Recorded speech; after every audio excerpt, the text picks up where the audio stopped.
ঋতু পরিবর্তনের প্রভাবে চুয়াডাঙ্গায় দেখা দিয়েছে মৌসুমী রোগের প্রকোপ। দিনে গরম আর রাতে ঠান্ডার কারণে জ্বর, সর্দি, কাশি, নিউমোনিয়া ও ডায়রিয়া সহ বিভিন্ন রোগে আক্রান্ত হয়ে প্রতিদিনই হাসপাতালে ভর্তি হচ্ছেন অনেকে। বেশিরভাগই রয়েছেন শিশু ও বয়স্ক।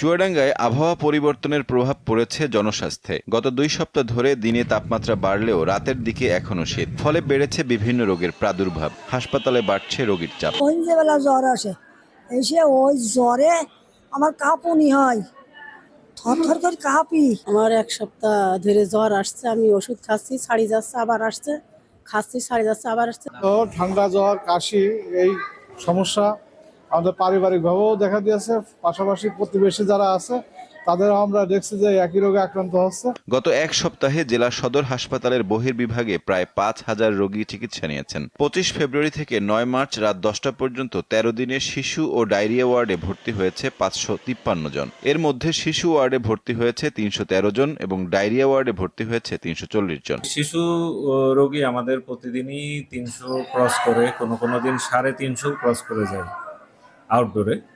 আর ইনডোরে আমাদের 2টা শিশু ওয়ার্ড মিলে ভর্তি সংখ্যা 50-60 জন থাকতেছে এই প্রতিদিন।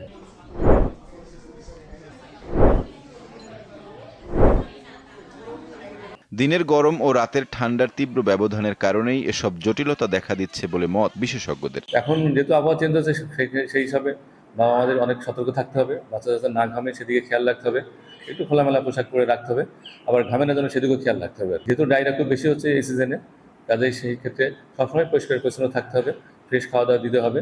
6 মাসের নিচের বাচ্চাদেরকে শুধুমাত্র মায়ের দুধই খাওয়াবেন। চিকিৎসকদের পরামর্শ, ঋতু পরিবর্তনের এ সময় শিশু ও বয়স্কদের সুস্থতায় দরকার বিশেষ যত্ন। ঠান্ডা এড়িয়ে চলার পাশাপাশি পরিষ্কার পরিচ্ছন্ন থাকা এবং উপসর্গ দেখা দিলে দ্রুত চিকিৎসকের শরণাপন্ন হওয়ার আহ্বান জানিয়েছেন তারা। সাইফুর রহমান শিশির, দীপ্ত বার্তা কক্ষ।